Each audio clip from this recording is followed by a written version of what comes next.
Hello বন্ধুরা, তো আমার চ্যানেলের নতুন একটা ব্লগের সঙ্গে তোমাদের অনেক অনেক স্বাগত। আর আজকে আমি একটু মায়ের শাড়ি গয়না পরে রেডি হয়ে নিয়েছি, কারণ আজকে তো শিব পুজো আর আমি আছি আমার আজকে বাপের বাড়িতে।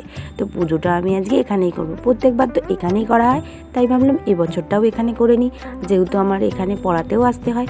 কিন্তু যদিও বা আজকে আমার পড়ানো ছিল না, তাও আর কি। তো আমি করেছিলাম পরের দিনকে, মানে সকালবেলা পুজো করেছিলাম, রাত্রিবেলা আর করতে পারিনি। তো সকালেই করেছিলাম, মানে শিব পুজো পড়েছিল হচ্ছে শুক্রবার, আমি করেছিলাম শনিবার। যেহেতু চতুর্দশী ছিল, তাই পরের দিনই পুজোটা করবো ভাবলাম। তো দেখো, এটা হলো আমাদের বাড়ির শিব। তো আমি কিন্তু প্রত্যেকবার এই শিবটাকেই পুজো করি। তো প্রত্যেকবার কিন্তু শিব পুজোর দিনকে আমরা শিবটাকে রং করি, মানে আরও সুন্দর দেখানোর জন্য।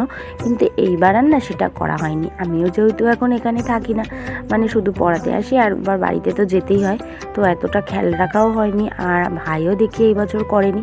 তো যাই হোক, আমরা কিন্তু শিব ঠাকুরকে এরম করেই পুজো করব, কোনো অসুবিধা নেই। তো দেখো, আমি কিন্তু চেনটা পরতে ভুলে গেছিলাম, তো ভাই আমাকে পরিয়ে দিল। তো আমি আজকে যা পড়েছি সব কিছুই আমার মায়ের, কারণ আমি ওই বাড়ি থেকে কিছুই নিয়ে আসিনি। মানে সোজা শুধু সকালবেলা ঘুম থেকে উঠে রেডি হয়ে চলে এসেছি। আর শরীরটাও আমার খুব একটা ভালো ছিল না, তো সেই কারণেই। তো মা বললো যে আমার জিনিসগুলো পরেই তুই আজকে পুজো কর। তো মা একটা মায়ের শাড়ি বার করে দিল, তো সেই শাড়িটাই পরলাম।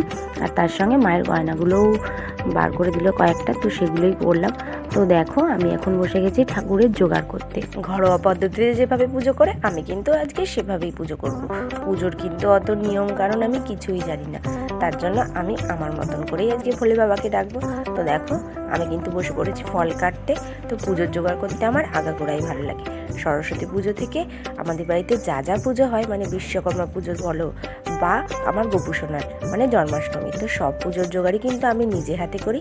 তার সঙ্গে তো আমার ভাই মা দুজনেই থাকে, তো ওরাও করে আর আমিও করি। তো আর দেখো, আমি কিন্তু আমার পুজোর জোগাড় করে নিয়েছি।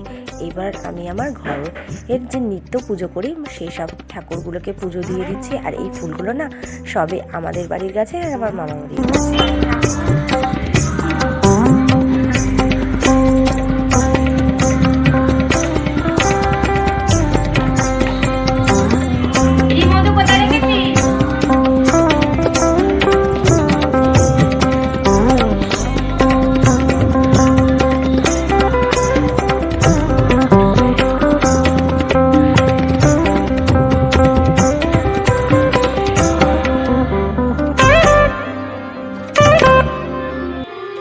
তো আকন্দ ফুলগুলো মনে হয় ভাই মামাবাড়ি থেকেই এনেছে, আর ও আমাকে সুন্দর করে মালাও করে দিয়েছে, মানে আমার কাজটা অনেকটাই এগিয়ে দিয়েছে। আগেরবার তো সব আমি নিজে হাতেই করেছিলাম, এবার ওই আমাকে সব গুছিয়ে দিয়েছে। তো আমি কিন্তু আমার পুজো করতে বসে গেছি। প্রথমেই দেখো, শিব বাবাকে বসিয়ে দিয়েছি একটা গামলায়, তার সঙ্গে নন্দী মহারাজকেও। তো এখন আমি শিব ঠাকুরকে আর নন্দী মহারাজকে সুন্দর করে ঘি মধু দিয়ে স্নান করিয়ে নেব। তো দেখতেই পাচ্ছ যে আমি কিন্তু ঘি মধু দিয়ে দিয়েছি, এখন সুন্দর করে গায়ে মাখিয়ে নিচ্ছি। এইবার আমি শিব বাবার মাথায় দুধ ঢালবো। তো আর বেশি কথা বলবো না, তোমরা শেষ অবধি আমার পুজোটা দেখতে থাকো।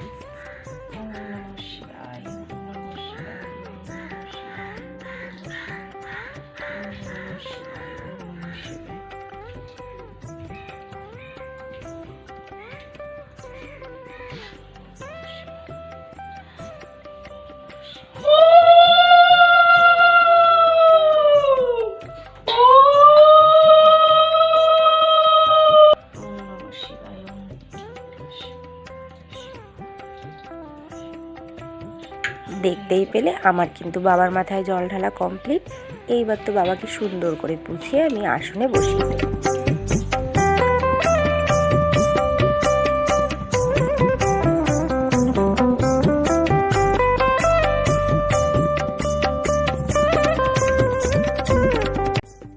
তো প্রথমেই আমি বাবাকে চন্দনের ফোঁটা দিয়ে দিলাম, আর তার সঙ্গে আমার যে নিত্য পুজো ঠাকুর আছে, তো সবাইকেই আমি একটু করে চন্দনের ফোঁটা দিয়ে নেব।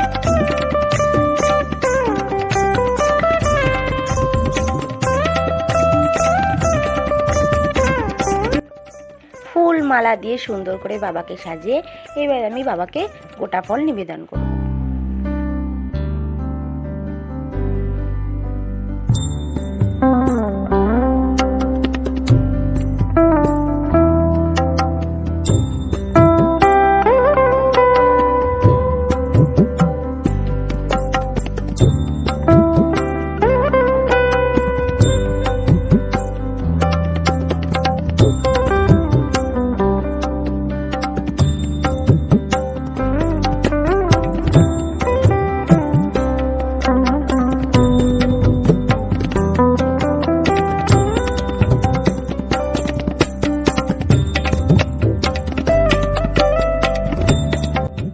কমেন্টে কিন্তু অবশ্যই জানিও যে আমি আমার পুজোটা ঠিকঠাক করতে পারলাম কিনা।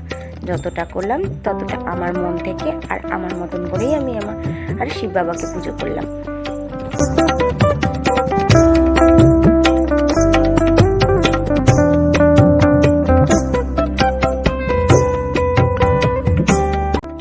বছরে এই একটা দিন উপোস করতে যে কি ভালো লাগে, আর আমার তো শিব বাবার পুজো করতে খুবই ভালো লাগে। তো দেখো আমি কিন্তু শিব ঠাকুরের পুজো করে নিয়েছি, আর আমি যে ফলার কেটে রেখেছিলাম সেটাও ঠাকুরকে নিবেদন করে দিয়েছি। এখন আমি করব আরতি, তার জন্য আমি আমার প্রদীপটা আর তার সঙ্গে মোমটাও জ্বালিয়ে নিয়েছি।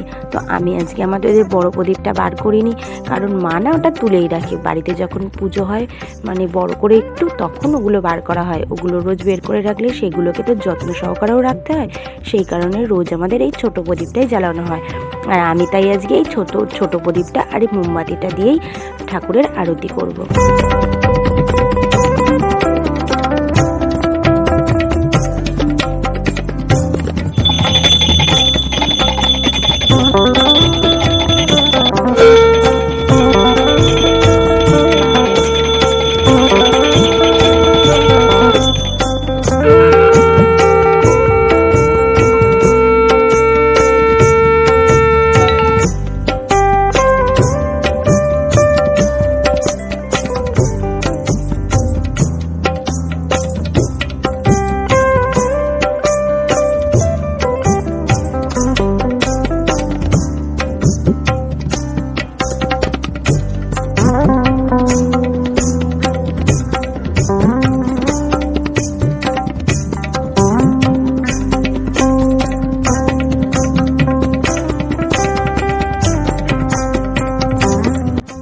আমার তো পুজো করা কমপ্লিট। আর দেখেছো কি সুন্দর আমার মা ঠাকুরের আসনটাকে সাজিয়ে রাখে। তো আমার ঠাকুরের আসনে কি কি ঠাকুর আছে সব কিছুই তোমাদের সঙ্গে একবার করেই শেয়ার করে নিলাম। আর আমাকে কিন্তু কমেন্টে অবশ্যই জানিও আজকের ব্লগটা তোমাদের কেমন লেগেছে। ভালো লাগলে লাইক, কমেন্ট, শেয়ার আর সাবস্ক্রাইব করে পাশে থেকো। হর হর মহাদেব।